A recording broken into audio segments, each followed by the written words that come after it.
Hi friends, cooking വിത്ത് മീയിലേക്ക് എല്ലാവർക്കും സ്വാഗതം. ഞാനിന്നിവിടെ വന്നിട്ടുള്ളത് നല്ല അടിപൊളി ഒരു റെസിപ്പിയുമായിട്ടാണ്. ബ്രെഡ് പുഡിംഗ്, അതാണ് നമ്മളിന്ന് ഉണ്ടാക്കാൻ പോകുന്നത്. അതിനായിട്ടൊരു പാത്രത്തിലേക്ക് ഒരു 5 കഷ്ണം ബ്രെഡ് നമ്മളിവിടെ എടുത്തിട്ടുണ്ട്. 5 പീസ്. അതിൻ്റെ സൈഡെല്ലാം നമ്മൾ കട്ട് ചെയ്തെടുത്തിട്ടുണ്ട്. കണ്ടില്ലേ, അത് ഇതുപോലെ കട്ട് ചെയ്തെടുക്കണം. അതിന് ശേഷം നമ്മളിങ്ങനെ ചതുര കഷ്ണങ്ങളാക്കി ഒന്ന് ഈ ബ്രെഡിനെ മുറിച്ചെടുക്കാം. ഇതുപോലെ മുറിച്ചെടുക്കാം. അതിനുശേഷം ഒരു ബൗളിലേക്ക് 1 കപ്പ് എടുത്തിട്ടുണ്ട്. ഇനി അതിലേക്ക് വലിയ സ്പൂണിന് 1 സ്പൂൺ മിൽക്ക് മെയ്ഡും കൂടി എടുത്ത് നന്നായിട്ടൊന്ന് മിക്സ് ചെയ്തെടുക്കാം. മിൽക്ക് മെയ്ഡ് ഞാനിത് വീട്ടിൽ ഉണ്ടാക്കിയതാണ്. അതിൻ്റെ വീഡിയോ അപ്ലോഡ് ചെയ്തിട്ടില്ല, ഉടനെ തന്നെ ചെയ്യുന്നതാണ്. ഇനി ആ മിൽക്ക് മെയ്ഡും ഇതും കൂടി മിക്സാക്കി വെച്ചതിലേക്ക് നമ്മൾ ഈ ബ്രെഡ് കഷ്ണങ്ങളെല്ലാം മുക്കിയെടുക്കുകയാണ് ചെയ്യുന്നത്. മുക്കി നന്നായിട്ടൊന്ന് കുടഞ്ഞതിന് ശേഷം ബൗളിലേക്ക് ഒന്ന് അടുക്കി കൊടുക്കാം. ഒരു ബൗളെടുത്ത് അതിലേക്ക് ഈ എല്ലാ ബ്രെഡ് കഷ്ണങ്ങളും ഇതുപോലെ മുക്കി നമ്മളൊന്ന് അടുക്കി കൊടുക്കാം. ഉണ്ടല്ലേ, ഇതുപോലെ എല്ലാ ബ്രെഡ് കഷ്ണങ്ങളും ഇതുപോലെ നമ്മൾ ഈ മിക്സിൽ മുക്കി ഒന്നുപോലെ അടുക്കി കൊടുക്കാം.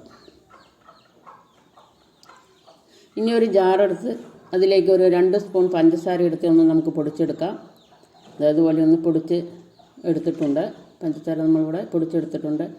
ഒരു 3 സ്പൂൺ ഫ്രഷ് ക്രീമും കൂടി നമ്മളൊന്ന് മിക്സിയിലിട്ട് ഒന്ന് അടിച്ചെടുക്കുന്നുണ്ട്. ഒരു ജാറിലേക്ക് ഒരു 3 സ്പൂൺ ഫ്രഷ് ക്രീമും കൂടി ഒന്ന് അടിച്ചെടുക്കുന്നുണ്ട്. Fresh cream അടിച്ചെടുത്താണത്. ഇതിലേക്ക് നമ്മൾ നേരത്തെ പൊടിച്ച് വെച്ചിരിക്കുന്ന പഞ്ചസാര കൂടി ചേർത്ത് കൊടുക്കാം. അടിച്ചെടുത്ത പഞ്ചസാര ചേർത്ത് കൊടുക്കാം. ഇനി ചോക്ലേറ്റും കൂടെ നമ്മൾ ഇതിലേക്ക് ഇട്ട് കൊടുത്ത് നന്നായിട്ടൊന്ന് മിക്സ് ചെയ്ത് ഒന്ന് അടിച്ചെടുക്കുന്നുണ്ട്. ഡയറി മിൽക്കാണ് ഇവിടെ എടുത്തിട്ടുള്ളത്, ചോക്ലേറ്റ്.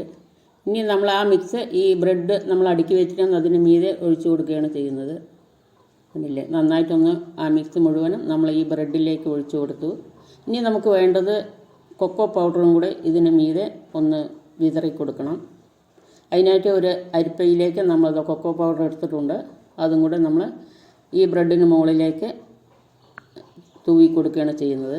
കൊക്കോ പൊടി വിതറിയതിന് ശേഷം നമ്മൾ ഇത് ഫ്രിഡ്ജിൽ വെച്ചിട്ട് 2 മണിക്കൂർ തണുപ്പിച്ചെടുക്കണം.